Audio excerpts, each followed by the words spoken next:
இதனால் இவன் முடிப்பான் என்றாய்ந்து அதனை அவன் கண் விடல். இது வள்ளுவனோட வாக்கு. நீங்களும் வாக்களிக்கும் போது மறக்காமல் இந்த குரல் ஞாபகம் வச்சு உங்களோட வேட்பாளர் தேர்ந்தெடுங்க. ஏன் அப்படின்னு பார்த்தீங்கன்னா, ஏப்ரல் 17ஆம் தேதியோட இந்த தேர்தல் பிரச்சாரங்கள் எல்லாமே ஓய்கிறது. ஏப்ரல் 19ஆம் தேதி தமிழகத்திற்கான மக்களவைத் தேர்தல் முதல் கட்டமாக நடக்குது. ஒரே கட்டமாக தான் நடக்குது. அதில் முதல் கட்டமாகவே தமிழ்நாட்டில் மக்களவைத் தேர்தல் முடிஞ்சிருது. இந்த மக்களவைத் தேர்தலில் ஏறக்குறைய 40-40க்குமே வந்து பார்த்தீங்கன்னா திமுக கூட்டணி தான் வெற்றி பெறும் அப்படின்னு சொல்லிட்டு பெரும்பாலான கருத்து கணிப்புகள்லாம் வந்து பார்த்தீங்கன்னா நியூஸ் போட்டுட்டு இருக்காங்க. இதை தாண்டி நாதஸ் அவங்களோட சப்ஸ்கிரைபர்ஸ் கிட்ட பர்சனலாக கான்டாக்ட் பண்ணி ஒரு சில டேட்டாஸ் நம்ம கலெக்ட் பண்ணியிருக்கோம். அந்த கிரவுண்ட் ரிப்போர்ட்டை தான் இப்போ நம்ம ஷேர் பண்ண போகிறோம். அதன்படி வந்து பார்த்தீங்கன்னா 40 தொகுதியிலும் திமுகவுக்கு வெற்றி வாய்ப்பு இருந்தாலும் ஒரு சில தொகுதியெல்லாம் வந்து பார்த்தீங்கன்னா அது மாறுறதுக்கான வாய்ப்பு இருக்குது அப்படின்ற ஒரு விஷயத்தை தான் வந்து பார்த்தீங்கன்னா நம்ம இப்போ அனலைஸ் பண்ண போகிறோம். அந்த மாதிரி ஏறக்குறைய ஒரு 13 தொகுதி இருக்குது. 13 தொகுதியில் 11 தொகுதியில் 3 கட்சிக்குமே சம வாய்ப்பு இருக்குது. 2 தொகுதியில் திமுகவுக்கு ஒரு நெகட்டிவான ஒரு விஷயம் வரதுக்கான வாய்ப்பு இருக்குது. அதை தாண்டி 27 தொகுதியில் திமுக சாலிடாக வெற்றி பெறும்.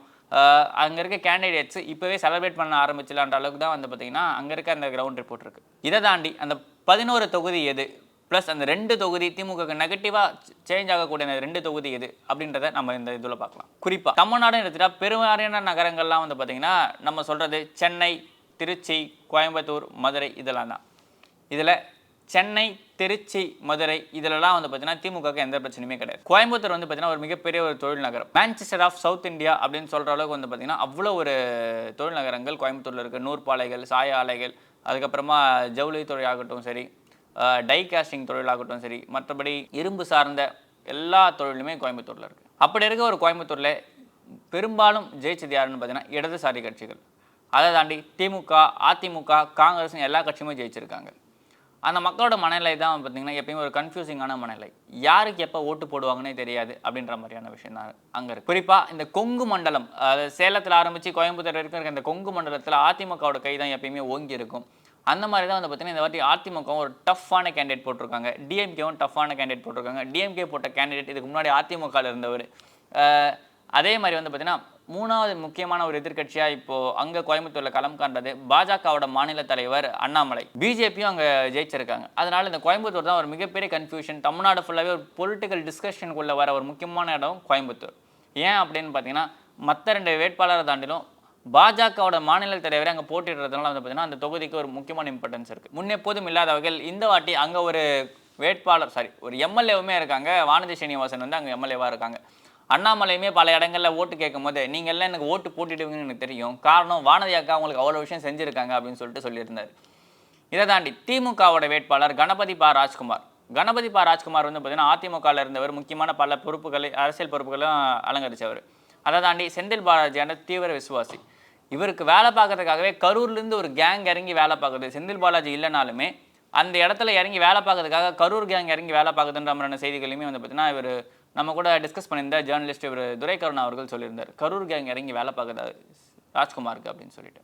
இதை தாண்டி சிங்கை ராமச்சந்திரன், சிங்கை கோவிந்தராஜனோட மகனான சிங்கை ராமச்சந்திரன் வந்து பார்த்தீங்கன்னா அதிமுக ஐடிவிங்கில் முக்கியமான பொசிஷனில் இருக்கார்.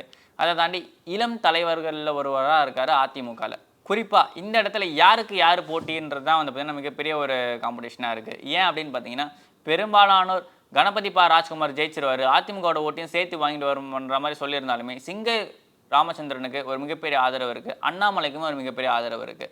குறிப்பாக பிரதமர்லேருந்து பல பேர் வந்து அங்கே பிரச்சாரமும் பண்ணிட்டு போயிருக்காங்க அண்ணாமலைக்காக. இதை தாண்டி கோவையில் வந்து இப்போ ராகுல் காந்தி பிரச்சாரம் பண்ணியிருந்தார். அந்த ஒரு கூட்டம் வந்து பார்த்திங்கன்னா ஒரு பெரிய கூட்டமாக இருந்துச்சு. 7.4 லட்சம் பேர் வரைக்கும் அங்கே கூடியிருப்பாங்கன்ற மாதிரி வட இந்திய நிறுவனங்களே வந்து பார்த்திங்கன்னா செய்திகளை போட்டிருந்தாங்க. அப்படி இருக்கிற ஒரு பவர்ஃபுல்லான ஒரு 3 லீடர்ஸ் இருக்க ஒரு தொகுதின்ற மாதிரி தான் வந்திருக்கு. இந்த இடத்துல அதிமுகவுக்கு எங்கே ஒரு பலமாக இருக்குன்னு பார்த்தீங்கன்னா அதிமுகவில் இருக்க வேட்பாளர் தான். ஏன் அப்படின்னு பார்த்தீங்கன்னா ஐடிவிங்கிலேருந்து பல இளைஞர்களை அங்கே அவர் கவர்ந்து வச்சிருக்காரு சிங்கை ராமச்சந்திரன்.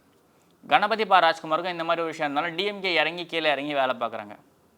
இதை தாண்டி அண்ணாமலைக்கு என்ன ஃபேவரான ஒரு விஷயம்னு பார்த்தீங்கன்னா அங்கே தொழில் நகரமாக இருக்குது. அங்கே பாஜகவினர் கணிசமான அளவு வளர்ச்சியோடு இருந்துகிட்டே இருக்காங்க. தமிழகத்தில் மற்ற எங்கேயும் இல்லாத வகையில் பாஜக தொடர்ந்து வளர்ந்து வர இடம் எங்கன்னு கேட்டிங்கன்னா கோயம்புத்தூர் தான்.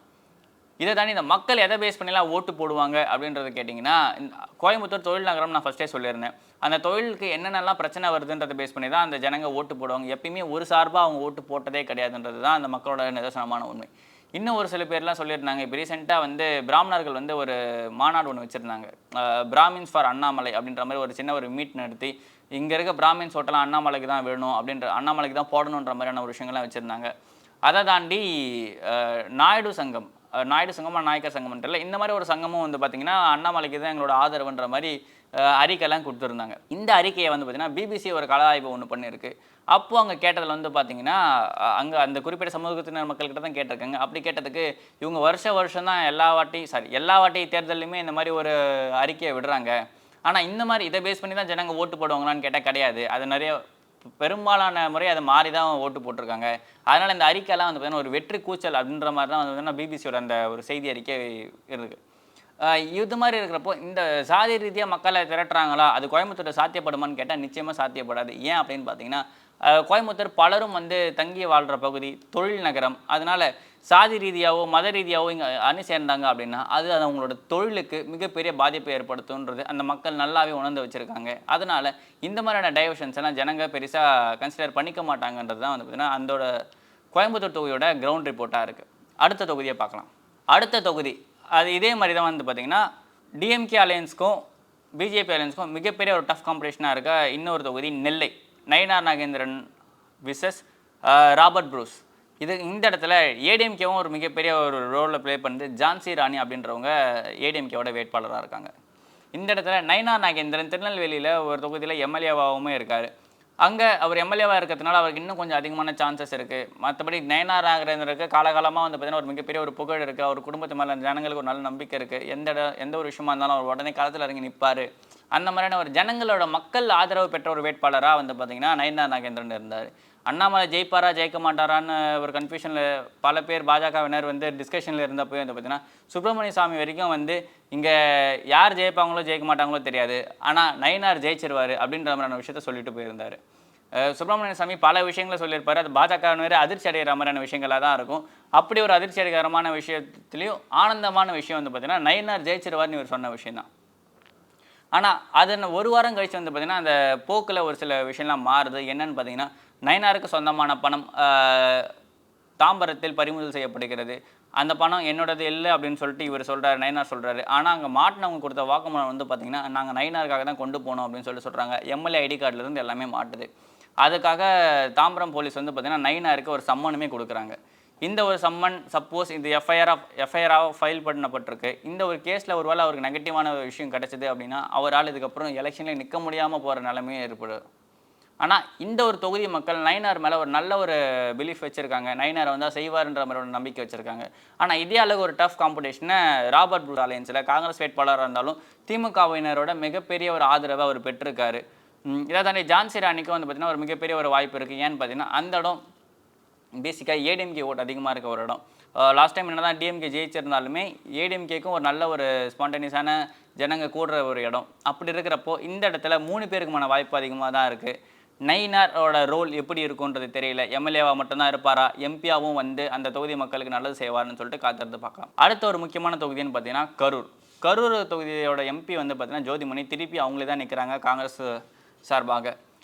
இந்த கரூர் தொகுதியிலே வந்து பார்த்தீங்கன்னா ஜோதிமணிக்கு நெகட்டிவான ஒரு சில விஷயம்லாம் இருந்துச்சு. ஏன்னு பார்த்தீங்கன்னா இவங்களை திருப்பி எம்பிஎஸ் இது பண்ணக்கூடாது, வேட்பாளர் அறிவிக்கக்கூடாதுன்னு சொல்லிட்டு காங்கிரஸ்காரங்களே தீர்மானம் போட்டிருந்தாங்க.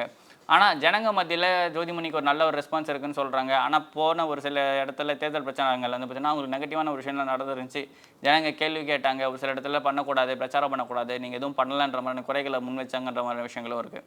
இதை தாண்டி இந்த இடத்துல ஆப்போசிட்டில் யார் நிற்கிற ஒரு மிகப்பெரிய வேட்பாளர்னு பார்த்தீங்கன்னா ஏடிஎம்கேவோட கேஆர்எல் தங்கவேல். இவங்க 2 பேர் மட்டும்தானு கேட்டிங்கன்னா இல்லை, பிஜேபியோட விவி செந்தில்நாதன் அப்படின்ற ஒருத்தரும் நிற்கிறாரு. இந்த ஒரு 3 பேருக்கான டஃப் வந்து பார்த்திங்கன்னா ஒரு மிகப்பெரிய டஃப்பாக இருக்குது கரூர் மக்கள் மத்தியில். இவங்களை யார் ஜெயிப்பான்னு கேட்டாங்கன்னா ஏடிஎம்கேக்கும் டிஎம்கேக்கும் வாய்ப்பு அதிகமாக இருக்குது அப்படின்ற மாதிரியான ஒரு செய்திகள்லாம் கிடச்சிக்கிட்டு இருக்குது. செந்தில்நாதன் ஆனால் கன்சிடரபிளி பிஜேபி அந்த இடத்துல இந்த வாட்டி ஒரு மிகப்பெரிய ஒரு ஓட்டை பெறும், அந்த இடத்துல புதுசாக ஒரு டிரான்ஸ்ஃபார்மேஷனை பிஜேபி எடுக்கும் அப்படின்ற மாதிரியான செய்திகள்லாம் வெளியாக இருக்குது. அடுத்த ஒரு முக்கியமான தொகுதின்னு கேட்டிங்கன்னா ராமநாதபுரம் தொகுதியில் போன வாட்டி எம்பியாக இருந்த அதே நவாஸ்கனி தான் இந்த வாட்டியும் எம்பியாக நிற்கிறாரு. ஆனால் அவருக்கு ஆப்போசிட்டாக யார் நிற்கிறாங்கன்னு பார்த்தீங்கன்னா, முன்னாள் முதல்வர் அதிமுகவில் இருந்து முன்னாள் முதல்வராக இருந்து இப்போ அதிமுகவிலிருந்து நீக்கப்பட்ட ஓபிஎஸ் அவர்கள் தான் நிற்கிறாரு. ஓபிஎஸ்க்கு ஆப்போசிட்டாக வந்து பார்த்தீங்கன்னா 5 ஓபிஎஸ் வந்து பார்த்தீங்கன்னா டம்மி கேண்டிடேட்டாக போட்டிருக்காங்கன்ற மாதிரியான குற்றச்சாட்டுகள்லாம் வெளியே இருந்துச்சு. இதை பண்ணுறது அதிமுக தான் பண்ணுது, எடப்பாடி தான் பண்ணுதுன்ற மாதிரியான எடப்பாடி தான் பண்ணுறாருன்ற மாதிரியான ஒரு குற்றச்சாட்டுகள்லாம் வந்து பார்த்தீங்கன்னா ஓபிஎஸ் சார்பாக வைக்கப்பட்டிருந்துச்சு. இதை தாண்டி அதிமுகவும் ஒரு கேண்டிடேட் போட்டிருக்கு. அவர் யாருன்னு பார்த்தீங்கன்னா ஜெயபெருமாள். ஓபிஎஸ்க்கு எதிராக நிற்கிற அதிமுக கேண்டிடேட் யாருன்னு பார்த்தீங்கன்னா ஜெயபெருமாள். இந்த ஜெயபெருமாள் வந்து பார்த்தீங்கன்னா என்ன பண்ணியிருக்காருன்னு பார்த்தீங்கன்னா அதிமுகவில் ரொம்ப நாளாக இருக்கிற மனுஷன். அங்கே இருக்க மக்கள்கிட்ட ஒரு நல்ல ஒரு நன்மதிப்பையும் பெற்றிருக்காரு. ஓபிஎஸ்க்கு எதிராக நிற்கிற அளவுக்கு ஜெயபெருமாள் அவ்வளோ ஸ்ட்ராங்கான பர்சனான்னு கேட்டால் அது கொஞ்சம் சிக்கலான விஷயம் தான். அதிமுகவினர் ஓபிஎஸ்க்கு போடுவாங்களா, இல்லை ஜெயபெருமாளுக்கு போடுவாங்களா, இல்லை ரெட்டலை சின்னத்துக்காக வாக்கு போடுவாங்களா, பலாப்பழம் சின்னத்துக்காக வாக்கு போடுவாங்களான்னு தெரியல. ஆனால் இதுக்கு முன்னாடி ஜெயித்த ஏனி சின்னத்தில் ஜெயித்த நவாஸ்கானிக்கு தான் கொஞ்சம் ஏற்றமாக இருக்குது. மற்றபடி இவங்க 2 பேர் ஒரு நல்ல ஒரு டஃப் காம்படிஷன் கொடுப்பாங்க. ஆனால் இப்போ இவ்வளோ தூரம் நான் சொல்லியிருந்த இந்த தொகுதிகள்லாம் வந்து பார்த்திங்கன்னா அதிமுக, பாஜக, திமுகக்கான அந்த டஃப்ன்ற விஷயம் வந்து பார்த்திங்கன்னா கொஞ்சம் ஒரு சின்ன ஒரு முரண்பாடோடு தான் இருக்குது. ஏன்னு பார்த்தீங்கன்னா சப்போஸ் அதிமுகவும் பாஜகவும் ஒன்றா நின்று இருந்தாங்க அப்படின்னா திமுகவுக்கு நெக் டு நெக் ஃபைட் கொடுத்துருக்க முடியும். ஆனால் இப்போ ஒரு ஸ்டெப் பின்னாடி நிற்கிறாங்களோன்ற மாதிரியான ஒரு பார்வை தான் இருக்குது. ஆனால் இந்த ஓட்டு யாருக்கு போகும்? அதிமுகவோட ஓட்டு பிஜேபிக்கு போகுமா, பிஜேபியோட ஓட்டு அதிமுகவுக்கு போகுமா, இல்லை டிஎம்கே எதிர்ப்பு மனநிலையில் இருக்கிறவங்களோட ஓட்டு யார் சம்பாதிக்க போகிறோம், அதிமுகவா பாஜகவா, இல்லை இவங்க 3 பேரையுமே தாண்டி நாம் தமிழர் கட்சி அங்கே ஸ்கோர் பண்ண போதான்னு தெரியல. ஏன்னா இது வரைக்கும் வந்திருக்க எல்லா ஸ்டாட்ஸ் பேஸ் பண்ணியுமே வந்து பார்த்தீங்கன்னா நாம் தமிழர் கட்சி ஒரு 10% அந்த ரேஞ்சில் தான் வந்துட்டு இருக்கு. அதனால அந்த கேண்டிடேட் பெருசாக நம்ம டிஸ்கஸ் பண்ணலாம். மற்ற எல்லாருமே 15% மேலே கிராஸ் பண்ணுறாங்க. ஏடிஎம்கே வந்து பார்த்தீங்கன்னா ஆல்மோஸ்ட் 20-23% மேலே ஓடிட்டு இருக்கு. ஆனால் இது டிஎம்கேவை கம்பேர் பண்ணும்போது ஏறக்குறைய கம்மியான விஷயம் தான். ஏன்னா இதுக்கு முன்னாடி ஆட்சியில் இருந்த ஒரு கட்சி, ஒரு 30 வருஷம் தமிழ்நாட்டை ஆண்ட ஒரு கட்சி, பல தலைவர்களை, பல முதல்வர்களை, முக்கியமான பல தீர்மானங்களை, நலத்திட்டங்களை தமிழ்நாட்டுக்கு கொண்டு வந்த ஒரு கட்சி. ஆனால் இப்போ சின்னதாக உடஞ்சிருக்கிறது அந்த ஒரு தொண்டர்கள் மத்தியிலே ஒரு சின்ன ஒரு சலனத்தை ஏற்படுத்தியிருக்கு. என்னப்பா இப்படி நடக்குது எலெக்ஷன், எல்லாரும் பிரிஞ்சு நிற்கிறாங்க, ஒன்றுபட்டால் உண்டு வாழ்வுன்ற ஒரு விஷயம் வந்து பார்த்தீங்கன்னா அதிமுக எப்போ வரும்னு தெரியல. அதுக்காக தான் வந்து தொண்டர்கள் காத்துட்டு இருக்காங்க. தலைவர்களோட மனப்போக்கு தான் வந்து பார்த்தீங்கன்னா மாறிக்கிட்டே இருக்குது. மாற்றி கூட்டணி வைக்கிறதாகட்டும் சரி, மாற்றி குற்றச்சாட்டு வைக்கிறதாகட்டும் சரி, இவங்க கொஞ்சம் ஒன்றா ஃபார்ம் ஆனாங்க அப்படின்னா அனைத்து இந்திய அண்ணா திராவிட முன்னேற்ற கழகம் திரும்பவும் பழைய பவரோட ரிட்டர்ன் வரும். 2026 இது நடக்குதா இல்லையான்ட்டு பார்க்கலாம், வெயிட் பண்ணலாம். அடுத்த ஒரு முக்கியமான தொகுதி என்னன்னு பார்த்தீங்கன்னா தேனி தொகுதி. இந்த தேனி தொகுதி அதிமுகவுக்கு ஒரு முக்கியமான தொகுதி. ஏன்னா ரொம்ப நாளாகவே அதிமுகவோட கையில் இருந்த ஒரு தொகுதி அது. குறிப்பாக போன வாட்டி டிஎம்கே அலையன்ஸ் தமிழ்நாட்டில் 39 இடங்களில் 38 இடங்களில் வந்து பார்த்திங்கன்னா ஜெயிச்சிருந்துச்சு. ஒரே ஒரு தொகுதியை தவிர அந்த ஒரே ஒரு தொகுதியில் ஜெயித்தது அதிமுக. ஜெயித்தது முன்னாடி நம்ம பேசியிருந்தோம் பார்த்தீங்களா, ஓபிஎஸோட மகன் ஓபி ரவீந்திரநாத். இந்த ஓபி ரவீந்திரநாத் ஜெயிச்சதுலேருந்து அதிமுகவோட ஒரே ஒரு சிட்டிங் லோக்சபா எம்பியாக இருந்தார். அதுக்கப்புறமா அவரை கட்சியிலேருந்து நீக்கினாங்க. இன்னும் ஒரு சில அவர் மேலே அந்த கேசஸ்லாம் நடந்துகிட்டு இருந்துச்சு. அந்த கேஸ் அதுக்கப்புறம் ஹோல்ட் பண்ணி வச்சாங்க. இருந்தாலுமே இந்த இடத்துல அதிமுகக்கான பவர்ன்றது ஓபிஆர் அப்படின்ற மாதிரி ஒரு விஷயம் இருந்துச்சு. ஓபிஆர், ஓபிஎஸ் இவங்களோட ஃபேமிலி தான் இருந்துச்சு. ஆனால் போன வாட்டியே ஓபிஆருக்கு ஒரு மிகப்பெரிய ஒரு டஃப் கொடுத்த கேண்டிடேட் யாருன்னு பார்த்தீங்கன்னா தங்க தமிழ்ச்செல்வன் அமமுகலேருந்து தங்க தமிழ்ச்செல்வன் டஃப் கொடுத்துருந்தாரு. ஆனால் இந்த வாட்டி தேனியோட கலை நிலவரம் கொஞ்சம் அப்படியே ஏடா கொடுமை மாறி இருக்கு. ஏன் அப்படின்னு பார்த்தீங்கன்னா ஓபிஎஸ்க்கு ஆப்போசிட்டாக போட்டியிட்டவர் ஓபிஆருக்கு ஆப்போசிட்டாக போட்டியிட்டவர் தங்க தமிழ்ச்செல்வன் டிடிவியோட சார்பாக. ஆனால் இப்போ அந்த தேனி தொகுதியில் வேட்பாளர் யாருன்னு கேட்டிங்கன்னா டிடிவி. அவருக்கு எதிராக போட்டியிடுறவர் யாருன்னு பார்த்தீங்கன்னா அதே தங்க தமிழ்ச்செல்வன் திமுக சார்பாக. என்னப்பா பண்ணுறீங்க, யாரோட கூட்டணி இருக்கீங்களே தெரியலன்ற அளவுக்கு வந்து பார்த்தீங்கன்னா அந்த தொண்டர்களோட மனநிலை இருக்குது. ஆனால் இன்னும் பல பேர் சொல்கிற விஷயம் என்னன்னு பார்த்தீங்கன்னா தஞ்சாவூர்லேருந்து வந்து நிற்கிறாரு டிடிவி. தங்க தமிழ்ச்செல்வன் மண்ணின் மைந்தன். போன வாட்டி அவர் அவ்வளோ வாக்கு வாங்கினதுக்கான காரணமே அவர் மண்ணின் மைந்தன்ற விஷயந்தான். அதை தாண்டி அவருக்கு பின்னாடி வந்து ஒரு பெரிய ஒரு கம்யூனல் பேக்ரவுண்ட் இருக்குது. ஜனங்களுக்கு நிறைய விஷயம் நல்லது பண்ணியிருக்காரு. ஏதாவது பிரச்சனைனா உடனே வந்து நிற்பார் அப்படின்ற மாதிரியான விஷயங்களும் தங்க தமிழ்ச்செல்வனுக்கு ஆதரவாக சொல்லப்படுது. இருந்தாலும் தேனியில் டிடிவியை பொறுத்த வரைக்கும் பார்த்தீங்கன்னா தேனியில் ஏற்கனவே டிடிவி வந்து பார்த்தீங்கன்னா மக்களவை தொகுதி எம்பியாக இருந்தவர், பல நலத்திட்டங்களை செஞ்சவர், அந்த மக்களுக்கு ரொம்பவே பரிச்சயமான நபர்.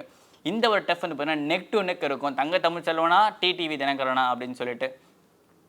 ஆனால் டிடிவி இந்த வாட்டி நிற்கிறது வந்து பார்த்தீங்கன்னா பிஜேபியோட ஃபார்மில். ஒருவேளை டிடிவி ஏடிஎம்கேவோட முகமாக நின்று இருந்தால் டிடிவி அந்த இடத்துல அடிச்சுக்கிறதுக்கான ஆளே கிடையாது. ஒரு ஏடிஎம்கே பிஜேபி அலையன்ஸில் நின்று இருந்தாலுமே டிடிவி அடிச்சுக்கிறதுக்கு அந்த இடத்துல ஆளே இருந்திருக்க முடியாது. ஆனால் இந்த வாட்டி டிடிவி நிற்கிற இடம் எங்கன்னு பார்த்தீங்கன்னா பிஜேபியோட நிற்கிறாங்க. ஏடிஎம்கே ஓட்டும் தனியாக பிரிஞ்சு நிற்குது. அதனால் இந்த 2 பேர் இப்படி பிரிஞ்சு நிற்கிறதுனால இதை திமுகவுக்கு சாதகமாக வந்து பார்த்தீங்கன்னா கொண்டு போகுது அந்த மக்களோட மனநிலை. இதே மாதிரி ஸ்டார் கேண்டிடேட்டில் முக்கியமான ஒரு தொகுதி எதுன்னு பார்த்தீங்கன்னா தலைநகரத்தில் இருக்க தென் சென்னை தொகுதி தான். ஏன் அப்படின்னா போட்டி போடுற 3 பேருமே மிகப்பெரிய ஆளுங்க, மிகப்பெரிய ஆளுமைங்க. யார் யாருன்னு பார்த்தீங்கன்னா தென் சென்னை தொகுதியில் போட்டிடுறது திமுக சார்பாக தமிழச்சி தங்கப்பாண்டியன், பாஜக சார்பாக தமிழிசை சவுந்தரராஜன், அதிமுக சார்பாக ஜெயவர்தன். இவங்க 3 பேருமே வந்து பார்த்தீங்கன்னா ஒரு முக்கியமான இடத்துல இருக்காங்க. காரணம் என்னென்னு பார்த்தீங்கன்னா தமிழச்சி தங்கப்பாண்டியன் ஆல்ரெடி சிட்டிங் எம்பியாக இருக்கவங்க. ஜெயவர்தன் இதுக்கு முன்னாடி அதே தொகுதியில் எம்பியாக இருந்தவர் அதிமுக சார்பாக. தமிழிசை சவுந்தரராஜன் ஆளுநர் பதவியை விட்டுட்டு திரும்பி அரசியலுக்கு வந்திருக்காங்க. இந்த ஒரு தேர்தலில் நான் ஜெயிச்சிருவேன் அப்படின்னு சொல்லிட்டு நினைக்கிறாங்க. இவங்க 3 பேருக்கான ஸ்கோப் எப்படி இருக்குன்னு கேட்டிங்கன்னா 3 பேருக்கான ஸ்கோப்புமே ஈக்குவலாக தான் இருக்குது. ஏன் அப்படின்னு பார்த்தீங்கன்னா ஆல்ரெடி தமிழச்சி தங்கப்பாண்டியன் ஜெயிச்சிருந்தாலுமே அந்த மக்களுக்கு பெருசாக எதுவும் செய்யலைன்ற மாதிரியான ஒரு மனநிலை அந்த மக்கள்கிட்ட இருக்குது. ஜெயவர்தனுக்கு ஆல்ரெடி இருந்தப்போ நல்லது செஞ்சார் அப்படின்ற ஒரு விஷயம் இருந்தாலுமே அந்த கூட்டணின்ற ஒரு விஷயம் அதிமுக கிட்ட ஒரு சின்ன நெகட்டிவாக இருக்குது. அதே நெகட்டிவ் தான் பிஜேபி கிட்டையும். ஏன் அப்படின்னு பார்த்தீங்கன்னா பிஜேபியும் அதிமுகவும் சேர்ந்து இந்த இடத்துல நின்று இருந்தாங்க அப்படின்னா தமிழச்சி தங்கப்பாண்டியன் மிகப்பெரிய டஃப் கொடுத்துருக்க முடியும். ஆனால் இந்த வாட்டி அந்த டஃப்பெல்லாம் வந்து பார்த்தீங்கன்னா தமிழச்சி தங்கப்பாண்டியன் கொஞ்சம் எக்ஸ்ட்ரா அந்த பாயிண்ட்ஸை ஸ்கோர் பண்ணுறாங்க.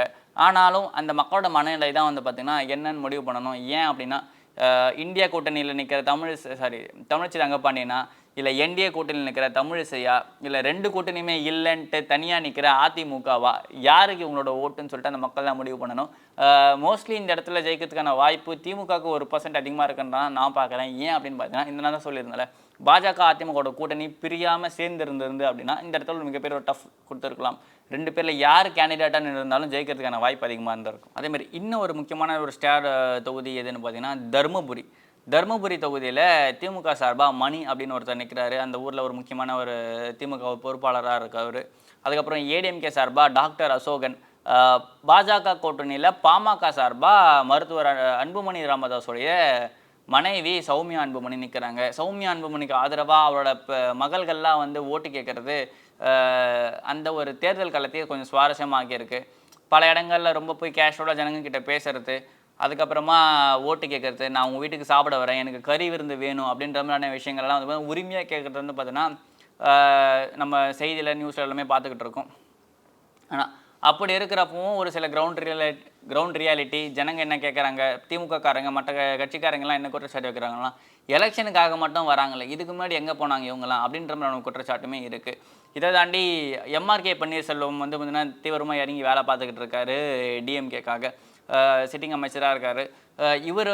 அதெல்லாமல் அந்த இடத்துல டிஎம்கே ரூலிங் பார்ட்டியாக இருக்கிறதுனால சௌமியா அன்புமணியை விட இவங்களுக்கான ஸ்கோப் வந்து கொஞ்சம் அதிகமாக இருக்குது. சௌமியா அன்புமணியுமே வந்து பார்த்தீங்கன்னா கடைசி நேரத்தில் நிற்க வைக்கப்பட்ட வேட்பாளராக தான் இருக்காங்க. ஃபஸ்ட்டு ஒருத்தர் பாமக கேண்டிடேட்னு சொல்லிட்டு அனௌன்ஸ் பண்ணிருந்துச்சு. அப்புறம் கடைசி நேரத்தில் மாற்றிட்டு, அதாவது பாஜகவோட ப்ரெஷரால் தான் மாற்றினாங்க, சௌமியாவை போட வச்சாங்க, ஒரு பெரிய ஸ்டார் கேண்டிடேட் வேணும்னு போட வச்சாங்கன்ற மாதிரி வந்து சொல்கிறாங்க. இந்த ஒரு இடத்துல வந்து பார்த்திங்கன்னா சௌமியா ஜெயிப்பாங்களா, மணி ஜெயிப்பாங்களா, டாக்டர் அசோகன் ஜெயிப்பாங்களான்னு தெரியல. அந்த மக்களோட மனநிலை வந்து பார்த்திங்கன்னா எப்படி இருக்கணுன்ட்டும் தெரியல.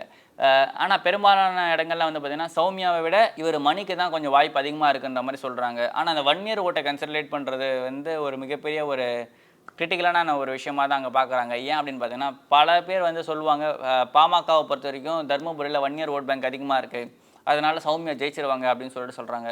ஆனால் அதை தாண்டி இதே ஒரு ஓட் பேஸில் தான் வந்து பார்த்தீங்கன்னா மற்ற 2 கேண்டிடேட்டுமே மற்ற கேண்டிடேட்ஸுமே வந்து வச்சுருக்காங்க.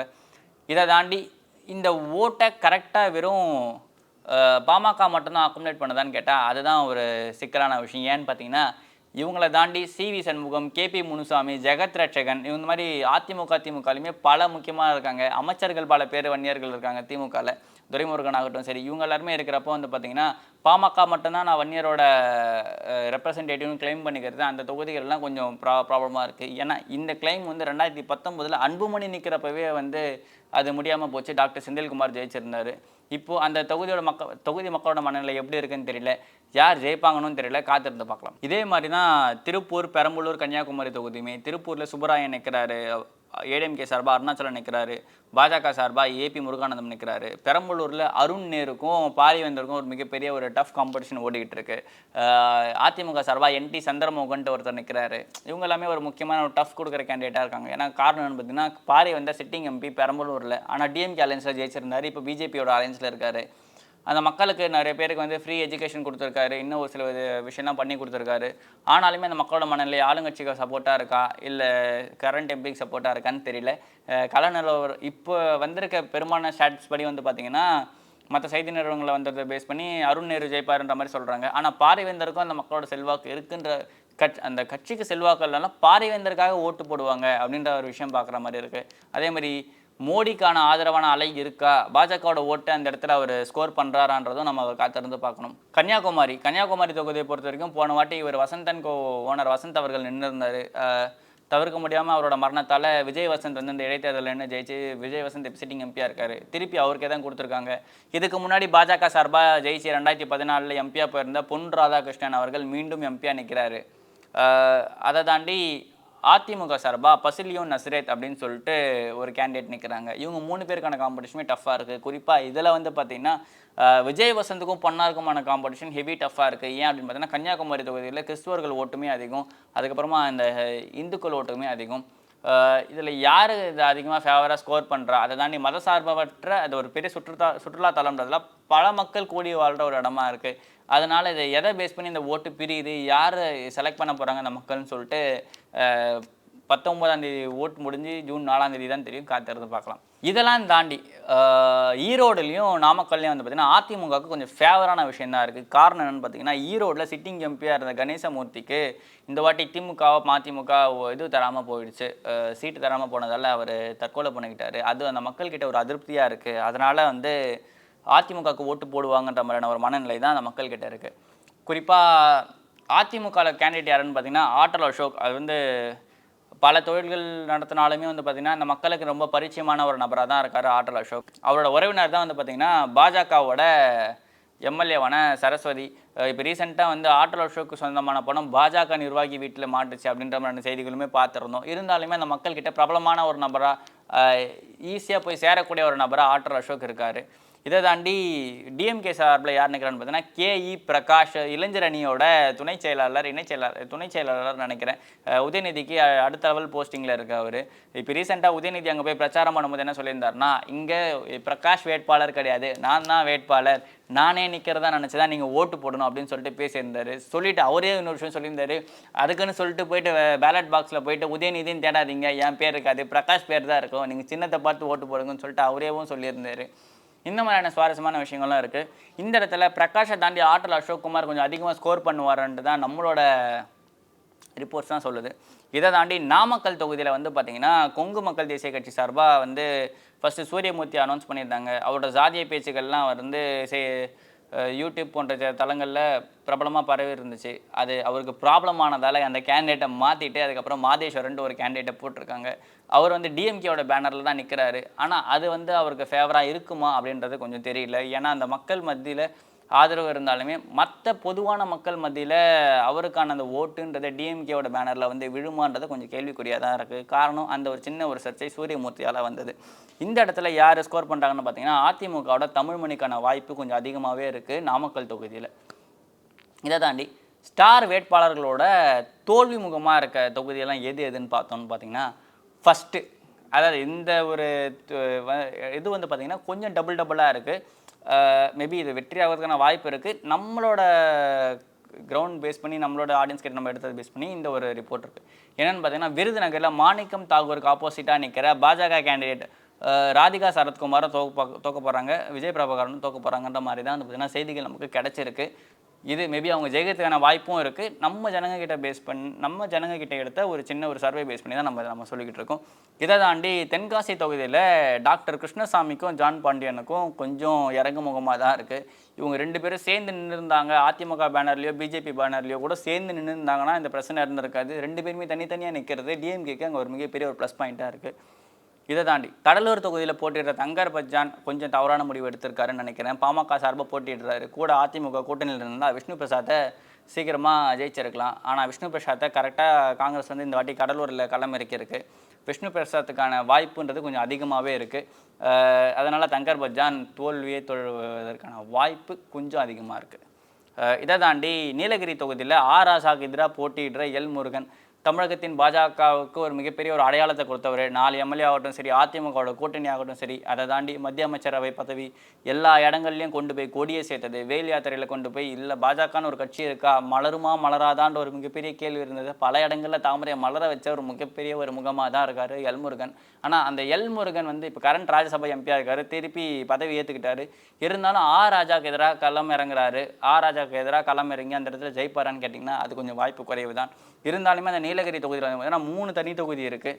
அந்த தனி தொகுதியை ஓட்டுக்கு பேஸ் பண்ணி தான் இவங்க 2 பேரோட வெற்றிகள் வந்து தீர்மானிக்கப்படும் அப்படின்னு சொல்லிட்டு சொல்கிறாங்க. இருந்தாலுமே அந்த வெற்றி பெரும்பாலும் ராஜாவுக்கு கிடைப்பதற்கான வாய்ப்பு தான் அதிகமாக இருக்குது. எல்முருகனுக்கு இந்த வாட்டி வாய்ப்பு குறைவு தான். இதை தாண்டி இன்னொரு முக்கியமான வேட்பாளர் யாருன்னு பார்த்தீங்கன்னா, வேலூர் தொகுதியில் போட்டியிடுற மன்சூர் அலிகான். இவர் தனியாக தமிழ் புலிகள் கட்சின்னு சொல்லிட்டு ஒரு புதுசாக ஒரு கட்சி ஆரம்பித்து, ஜனநாயக தமிழ் புலிகள் கட்சி நினைக்கிறேன், பேர் எனக்கு அவ்வளோ எக்ஸாக்டாக தெரியல.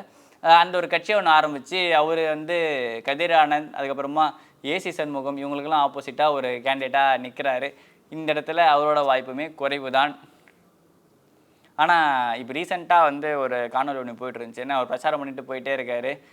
உதயசூரியன் கத்துறாங்க, அதுக்கு அவர் நெகட்டிவான ஒரு வார்த்தை சொல்கிறாரு. கொஞ்சம் ஃபன்னியாக தான் இருந்துச்சு. போன எலெக்ஷன் பூண்டு உரிச்சு கொடுத்தாரு, வெங்காயம் உரிச்சு கொடுத்தாரு, இந்த மாதிரி விஷயம்லாம் பண்ணிட்டு இருந்தார். தேர்தல் காலத்தில் கொஞ்சம் நகைச்சுவை கொண்டு வந்துட்டு இருந்தார். இருந்தாலும் அந்த மனுஷன் நல்ல ஒரு விஷயத்துக்காக போராடுறாரு. ஆனால் அவர் போகிற போக்கு கரெக்டாக இருக்கான்றது தான் தெரியல. நிச்சயமாக எல்லா கேண்டிடேட்ஸுமே வெற்றி பெறணும்னு நமக்கும் ஆசை தான். ஆனால் மக்கள் கையில் தான் இருக்குது அவங்க யார் வெற்றி பெறணும், யாரை தேர்ந்தெடுக்கிறாங்கிறத பொறுத்து. கட்சிகளுமே வந்து பார்த்தீங்கன்னா ஒருத்தர் ஒரு வாக்குறுதி கொடுத்துருக்காங்க, தேர்தல் அறிக்கை கொடுத்துருக்காங்க. சில பேர் தொகுதி வயசாலாம் தேர்தல் அறிக்கை கொடுத்து நான் 100 நாள் நிறைவேற்றுறேன், 500 நாள் நிறைவேற்றுற மாதிரிலாம் சொல்லியிருக்காங்க. இந்த ஒரு ஸ்டாட்ஸ் வந்து பார்த்திங்கன்னா purely based on ground report மட்டும்தான். இது வந்து 100% எக்ஸாக்டாக இருக்குமா அப்படின்னு கேட்டிங்கன்னா எல்லா ஜனங்களையும் நம்ம வச்சு எடுத்தால் மட்டும்தான் இது பண்ண முடியும். அந்த 100% எக்ஸாக்ட் ரிப்போர்ட் உங்களுக்கு எப்போ நான் சொல்லுவேன்னு பார்த்தீங்கன்னா ஜூன் 4ஆம் தேதி சொல்லுவேன். ஏன்னா எலெக்ஷன் ரிசல்ட் வந்திருக்கும், எல்லாரோட மனநிலையுமே அங்கே பிரதிபலிச்சிருக்கும். மறக்காமல் எல்லாருமே ஓட்டு போடுங்க. ஏன்னா நம்ம வந்து என்ன நினைக்கிறோன்றதை நம்மளோட ஓட்டில் தான் நம்ம சொல்ல முடியும். யாருக்கு ஆதரவு கொடுக்குறோம் கொடுக்கக்கூடாதுன்றதையும் நம்ம ஓட்டில் தான் சொல்ல முடியும். ஜாதி ஜெயிக்கணுமா, மதம் ஜெயிக்கணுமா அப்படின்றத தாண்டி நீங்கள் ஜெயிக்கணும் அப்படின்னா நீங்கள் ஒரு நல்ல கேண்டிடேட்டாக சூஸ் பண்ணணும். அதுக்கு யார் உங்களுக்கு செய்வாங்க, இல்லை யார் இதுக்கு முன்னாடி இருந்தவங்க உங்களுக்கு நல்லா செஞ்சுருந்தாங்கன்னா திருப்பி அவங்களுக்கே கூட ஓட்டு போடலாம், ஒன்றும் ப்ராப்ளம் இல்லை. இல்லை இந்த கேண்டிடேட் எனக்கு செய்யலை, இதனால் எனக்கு ஒரு பிரச்சனை இருக்குன்னா புதுசாக வர யாராவது ஒருத்தருக்கு வாய்ப்பு கொடுங்க. அந்த எல்லாரும் ஒரே கட்சிக்கு ஓட்டு போகிறதுன்னு தவறான விஷயம் தான். ஒரு கட்சிக்கு ஓட்டே போடவே கூடாதுன்ற ஒரு மைண்ட் செட்லேருந்து ஒரே ஒரு கட்சிக்கு தான் ஓட்டு போடணுன்னு இருக்கிறதுமே ஒரு தவறான மனநிலை தான். உங்கள் வாக்கு உங்கள் உரிமை. நன்றி, வணக்கம்.